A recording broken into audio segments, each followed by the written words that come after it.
ang pinapakinggan? Radyo Bulacan, Radyo Bulacan. Anong istasyon ang number 1? Radyo Bulacan, Radyo Bulacan. Anong istasyon ang sinusubaybayan? Radyo Bulacan, Radyo Bulacan. Anong istasyon ang for everyone? Radyo Bulacan, Radyo Bulacan. Anong istasyon ang pinapakinggan? Radyo Bulacan, Radyo Bulacan. Anong istasyon ang number 1? Radyo Bulacan, Radyo Bulacan. Anong istasyon ang sinusubaybayan? Radyo Bulacan, Radyo Bulacan. Anong istasyon ang for everyone? Radyo Bulacan, Radyo Bulacan.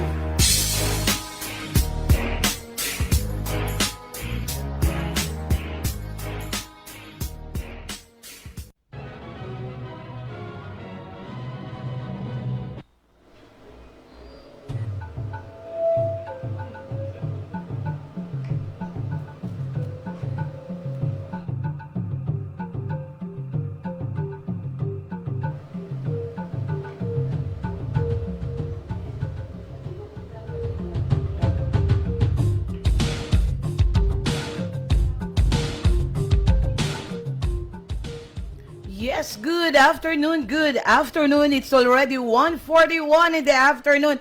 At syempre mga mamamayan, ito pa rin po ang inyong lingkod. Merry Christmas mapalad sa inyong programang pag-usapan natin at your service. Ayan, good afternoon. At syempre, bago tayo mag-start ng ating programa, mamamayan, gusto lang natin pasalamatan syempre ang ating Boss Bro Ronald Castro na nawawala ngayon dito sa loob ng loob ng istasyon. At syempre, kung wala itong mga tao na to, wala po ang inyong programang pag-usapan natin at your service. At syempre, ang inyong radio station na nag-iisa dito, live na live tayo sa 103.9 FM. Ayan, syempre, special thanks po sa aming GM Sir Nestor Custodio. At syempre, nandito rin po ang ating station manager, Cap Marshall Custodio. Ayan, at syempre, yung mga bisita natin dito na nandyan, na dinalaw tayo, ang may-ari ng dyaryo. Actually, 3 tong dyaryo na to, kaya lang alam ko si MT lang eh. Ayan, CMT Publishing, ayan, nandyan ang ating Kuya Rene Clemente. At syempre, ang kanyang may bahay na si Sally Inot. At nandyan rin ang ating kaibigan na si Ate Chona Ventus. Tut. Ang ating ina. Kasi sabi ni Vice Gov Willie C. Alvarado, matagal ko nang kakilala yan, si Chona Ventus. Diba? Ayan. Kailangan ay magmahalan. Dapat lang ay... Ayan. At syempre ngayon, sa tagal natin na hindi nakakapag-programa dahil sobrang busy po tayo, sa labas ng himpilan. Yan. Batiin muna natin si Ma'am Weng ng Social Welfare. Lahat tayo. Yan. Nandiyan yan sa loob ng Kapitolyo. Magdasal sa Diyos may kapal maging banal. At syempre, makakalimutan ba natin si Ma'am Rose? Ayan. Hello, Ma'am Rose. Ayan. At syempre, DJ Wright, parati ko nakikita doon si Ma'am Chair ng PIPA. Bilib ako sa kulay ko. Ako ay Pilipino. At syempre, ngayon it's already 1:43 in the afternoon. At binabati ko pa rin ng magandang hapon ayan, kakilala po natin to. Talaga naman na napakasipag, napakagwapo. At talaga naman, napaka-hunk niya talaga. Siyempre, ang ating Provincial Director ng PNP Bulacan, na walang iba kundi si Sir na lang, Sir Kahipe. Good afternoon po.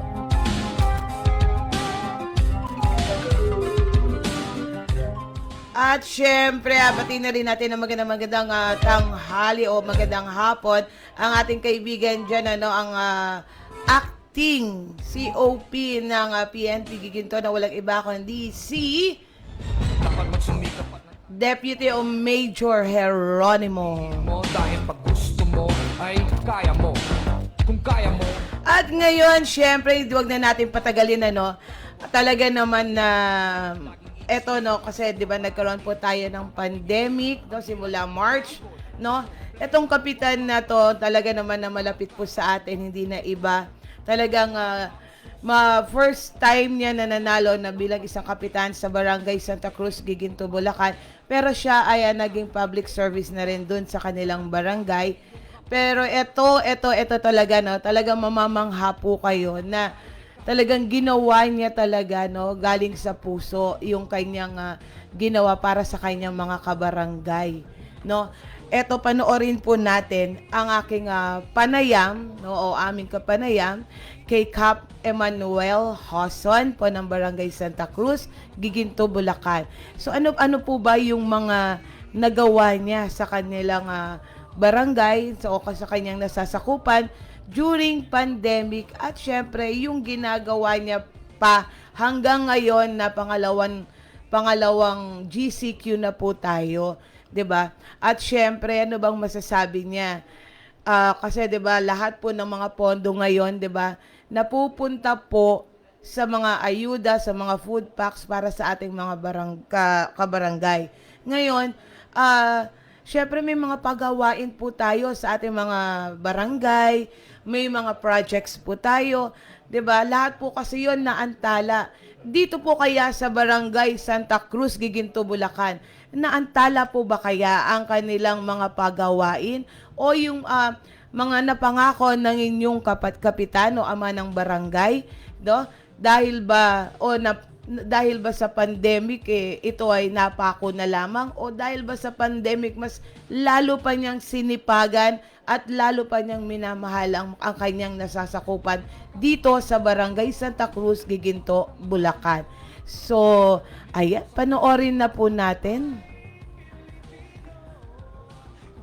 May puti, meron naman kayo manghi. Isipin mo na kaya mong abutin ang iyong minilithi. Dapat magsumikap at nang tayo di maghirap ang trabaho mo. Pagbutihin mo dahil pag gusto mo ay kaya mo. Kung kaya mo ay kaya niya. At kaya... Yan, medyo kami ang naglagay pero hindi ko makita kung alin dito. Kang tiisin ang hirap at pagod sa problema, huwag kang malunod. Umahon ka, huwag lumubog, pagkat ginhawa naman ang susunod. Iwasan mo ang inggit, ang sa iba'y ibig mong makamit. Ay, yan, eto na talaga kanina. Surprise, di ba, Cap Manny? Ayan, alam ko sa mga taga-barangay Santa Cruz, Giginto, Bulacan, eto na po ang inyong kapitan kung ano ang kanyang ginagawa at gagawin pa sa inyong barangay.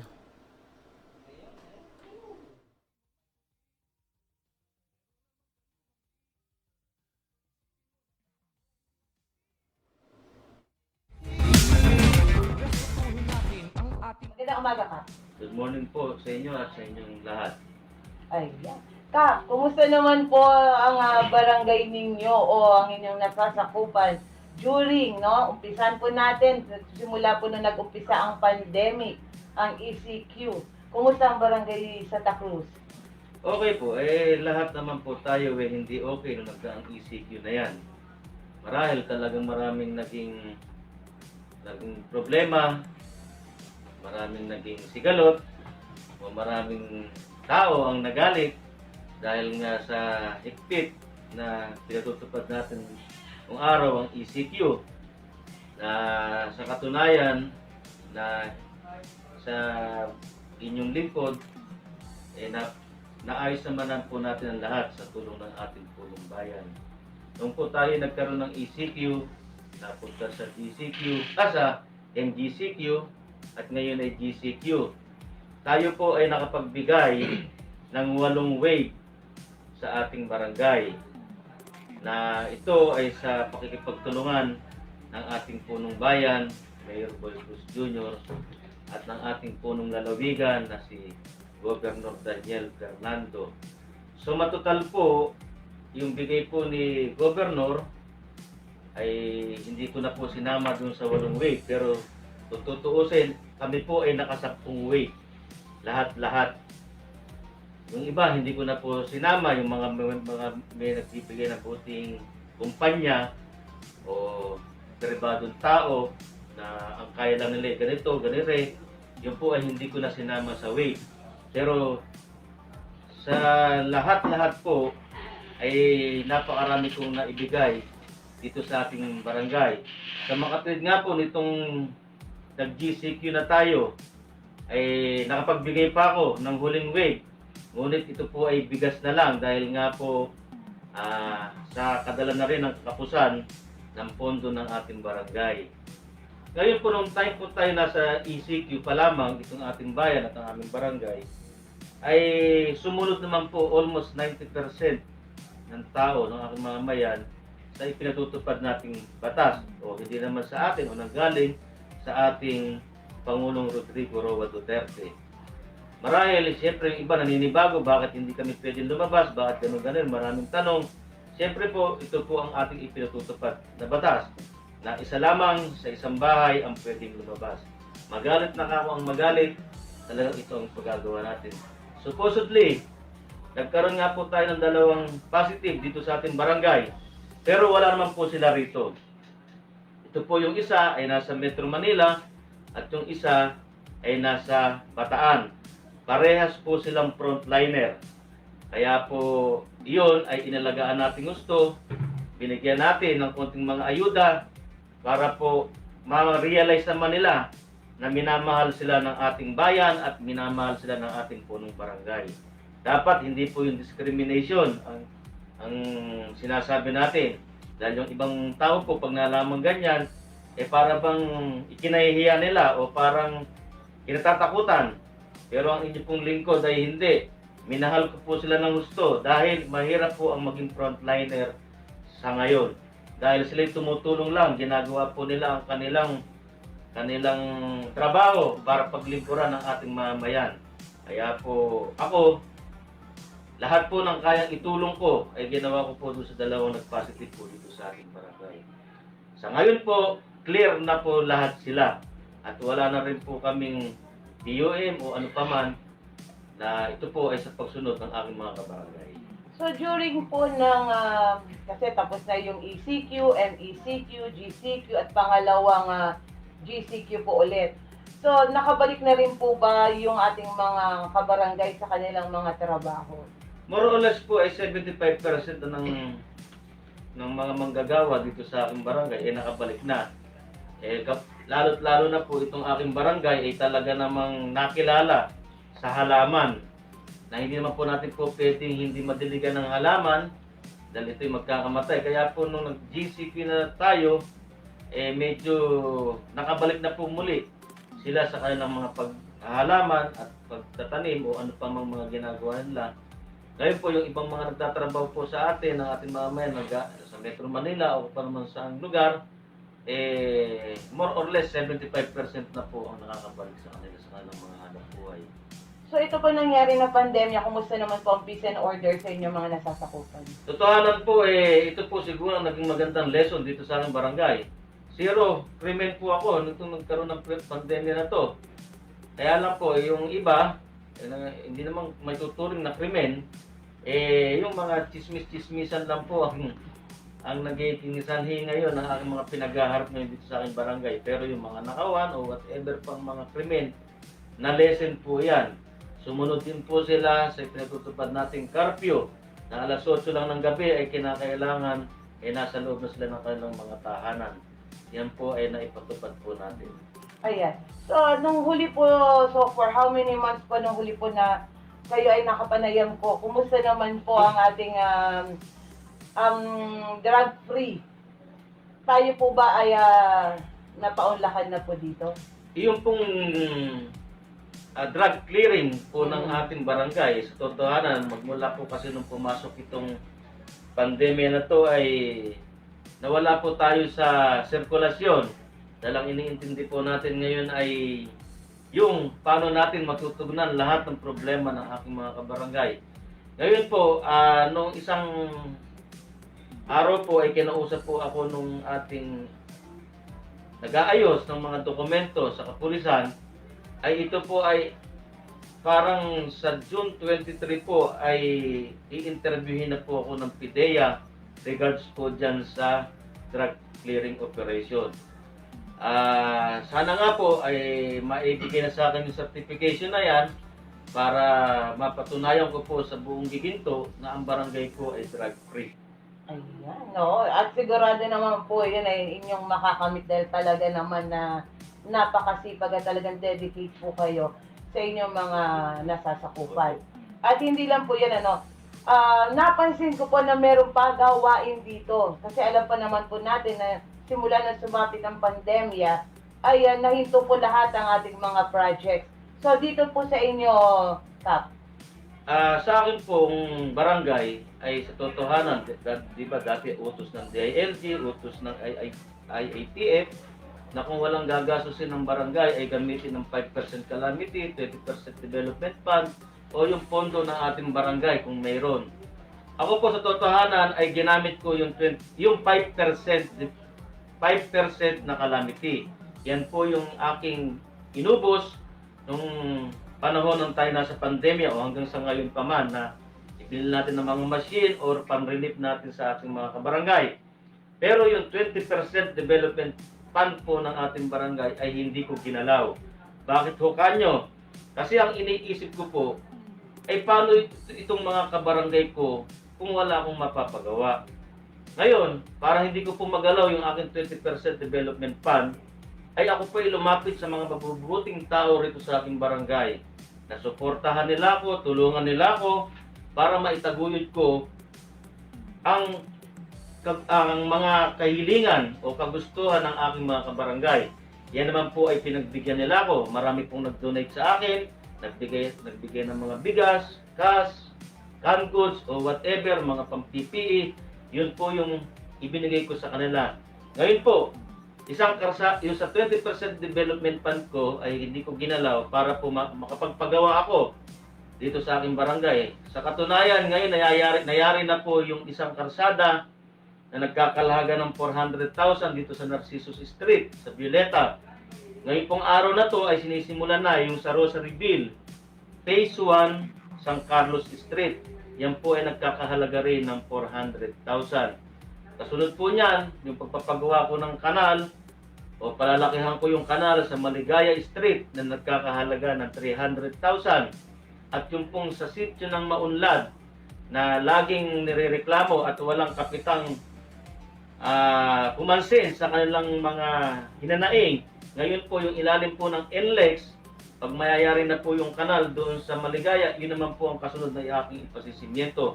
Para po pag nagbalik ang ating mga mag-aaral sa kanilang mga paaralan, ay hindi na po maputik, hindi na mabaha, hindi na sila abutan ng high tide sa kanilang mga dinadaanan.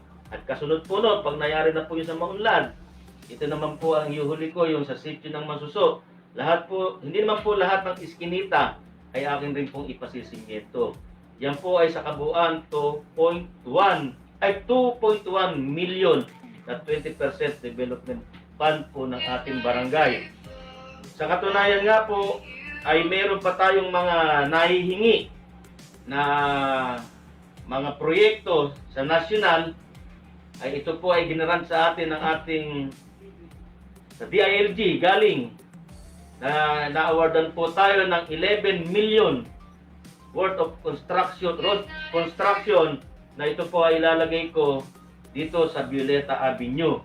Kung sa katunayan, ngayon siguro nadaan kayo dyan, medyo lubak-lubak na.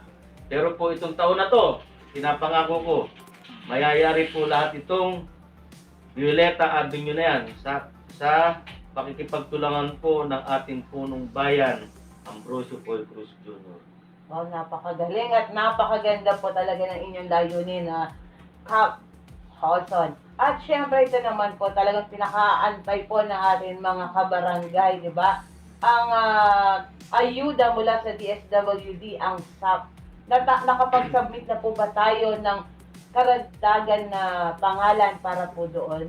Opo, sa katunayan po ay meron tayo ngayong ginagawa na pagbabalidate, may nakalis na rin po sa kanila. Na-grant lang, nabigyan po tayo ng DSWD ng karagdagan pa nung sa waitlisted o left na 922 pa na tao na mabibigyan ng ayuda. Sa katunayan, ngayon po ay ginagawa ng ating mga tao na para ma-encode yung kanilang mga pangalan, kung ano man ang gusto nilang gawin, no? Sa Paymaya o bangko, nila makukuha yung kanilang mga ayuda. So, ibig sabihin po nung Kap, hindi na dito i-release ang kanilang ayuda galing sa DSWD? Opo, yan po sa mga remittance center na lang. Kaya nga sabi ko, una-una sa bangko, sa Paymaya, sa GCash, o sa Piliarica, doon na lang po nila makukuha yung kanilang mga ayuda.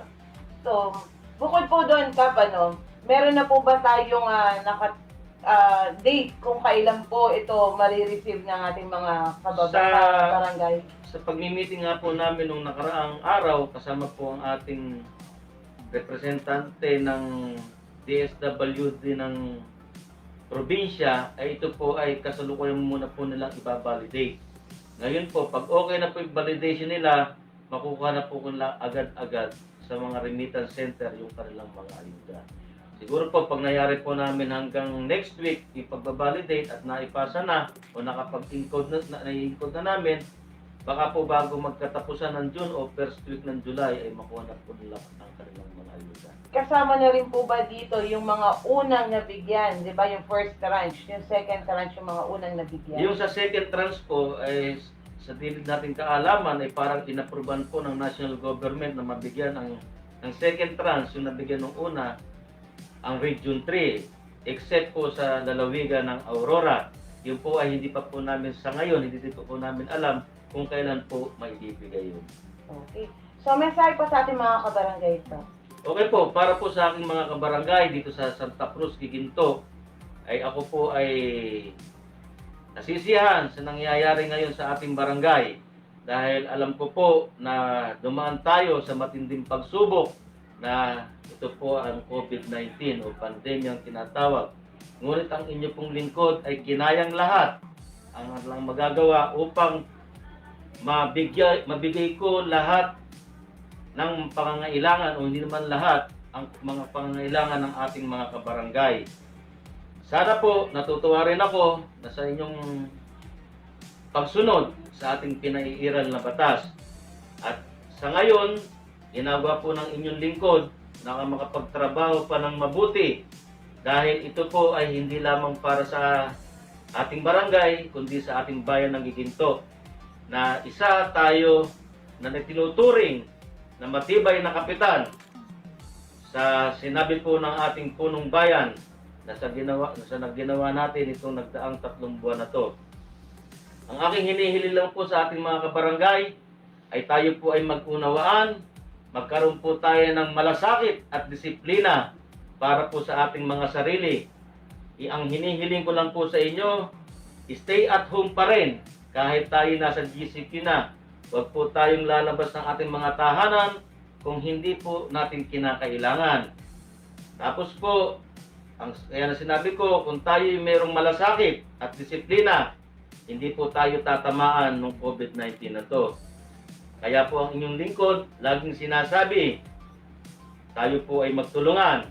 Kinakailangan, laging isa sa isip natin na meron tayong puso at gawa para sa paglilingkod dito sa ating kabarangay. Muli, sa aking mga kabarangay, stay at home. Ang inyo pong lingkod, ang bahala sa ating lahat. Magandang umaga po.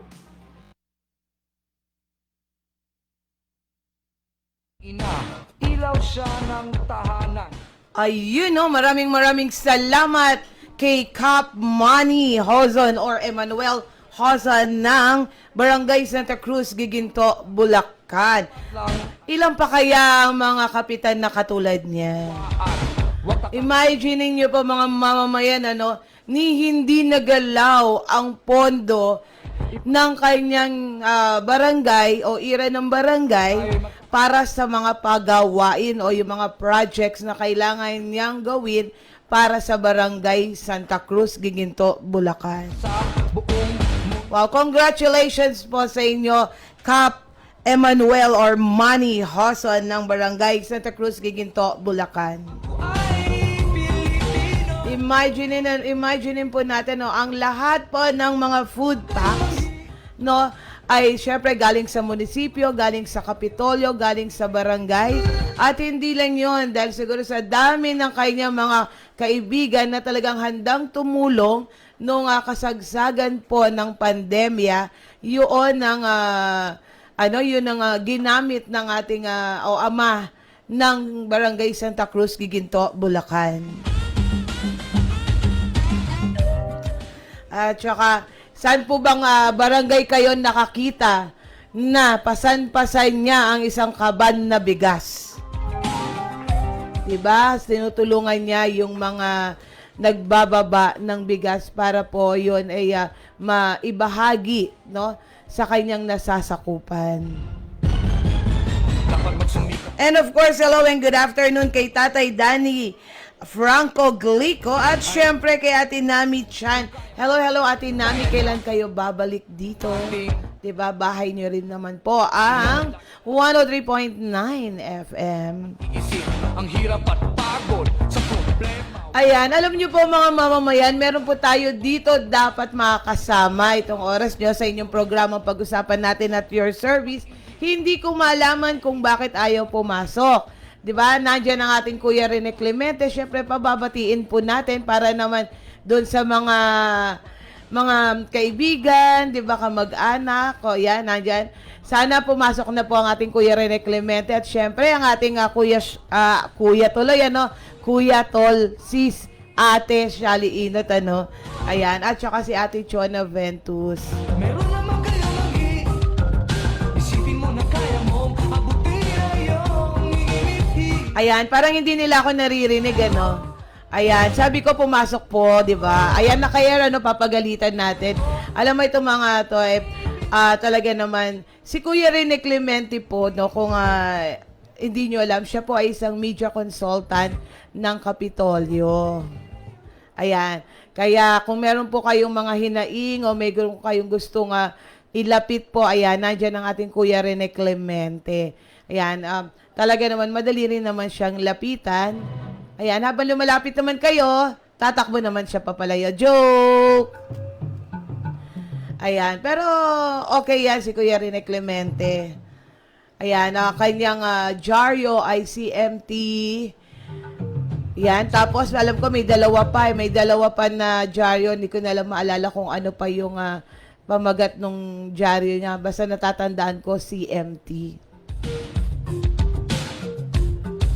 Ayan, and of course, hello and good afternoon din po, no, sa ama ng Giginto, Bulacan na walang iba kundi si Mayor Ambrosio Boy Cruz. At syempre, makakalimutan ba natin ano ang kaibigan natin na matalik?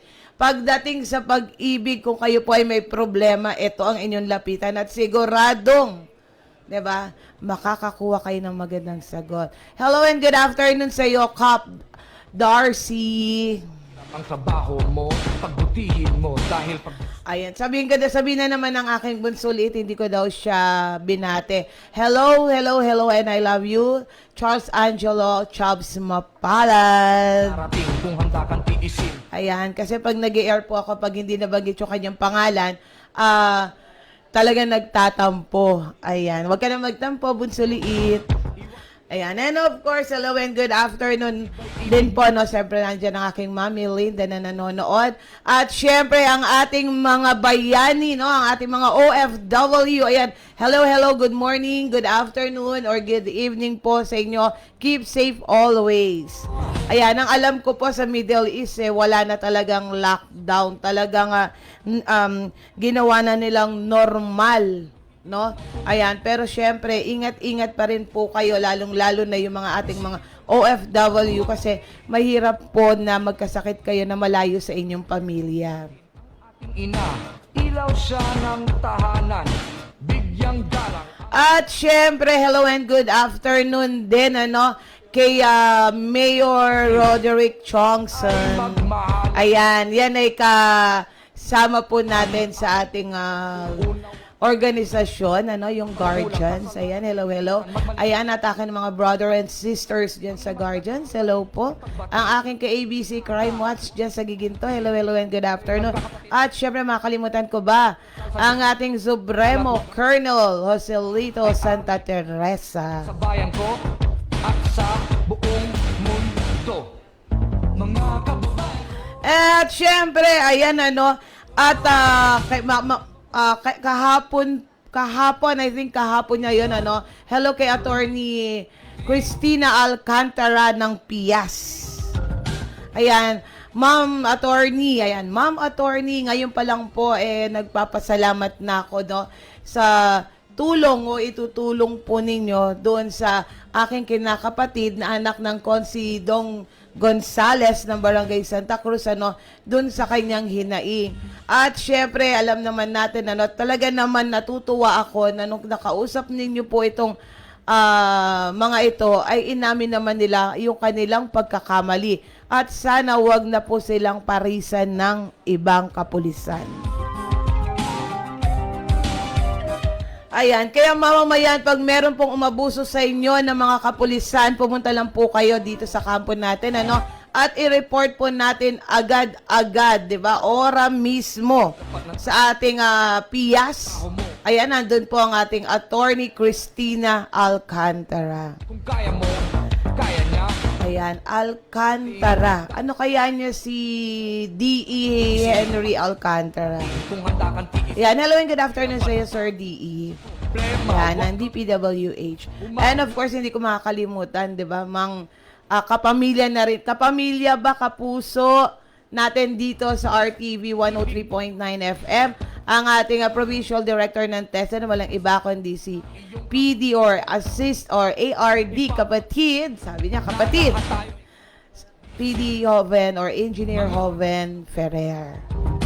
Dapat lang malaman nyo. Believe ako sa... And of course, syempre, binabati ko rin ang JLF Training School. Ayan, malapit na po na mag-operate po ang training school ng JLF. Yan, dyan lang po yan sa Barangay Cof, Raja. At syempre po, hello and good afternoon kay Sir J. Ferrer, ang All About Safety. Ayan, Sir J, sana mag-air din po kayo dito sa RTV or Radyo Bulacan 103.9 FM. Para naman po yung mga Bulacani at Bulacania ay maraming matutunan sa inyong programang All About Safety. Ayun, no? Sarap talaga ng pwesto ng aking kasama dito. Ayan. Parang hinayaan na lang ako dito mag-isa. Siyempre. Ayan.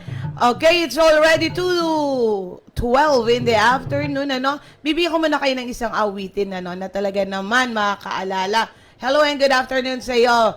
Kay bagong upo na mayor ng Bukawi, Bulacan na walang iba kundi si Mayor JJ Santiago. And of course, hello po kay Kuya Jim Valerio. Mga kababayan.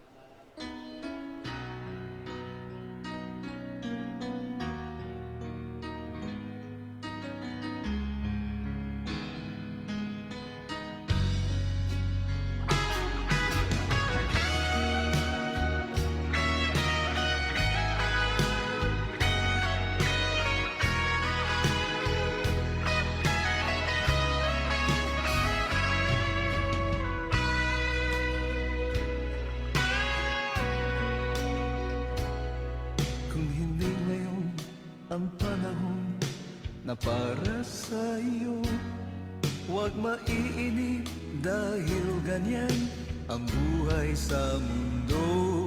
Huwag mawawalan ng pag-asa, darating din ang ligaya. Ang isipin mo'y may bukas pa na mayroong saya. Kabiguan, hindi hadlan upang tumakas ka. Huwag kang iiwas pag nabibigo, dapat na lumaban ka.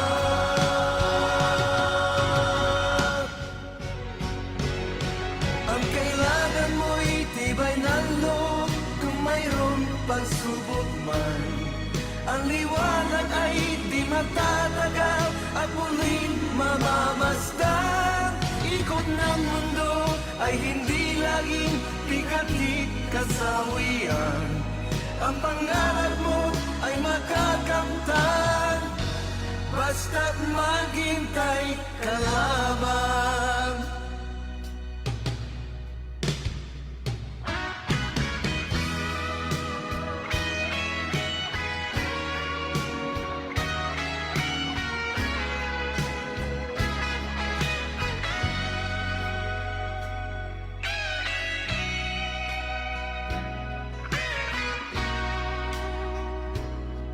Kung hindi ngayon ang panahon na para sa iyo, huwag maiinip dahil ganyan ang buhay sa mundo. Huwag mawawalan ng pag-asa, darating din ang ligaya. Ang isipin mo'y may bukas pa na mayroong saya. Kabiguan, hindi hadlang upang tumakas ka. Huwag kang iiwas pag napibigo, dapat na lumaban ka.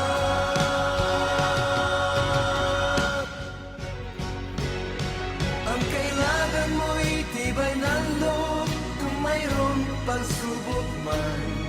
Ang liwanag ay di matatagal at muling mamamasdan. Ikot ng mundo ay hindi laging pikati kasawian.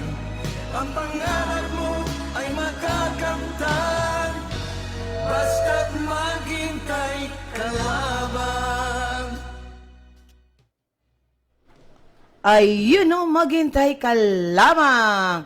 Alam mo, pag itong kanta na to naririnig ko, naalala ko ang ating Kuya Jim Valerio. Ayan. And of course, mga mamayan, it's already 2:16 in the afternoon.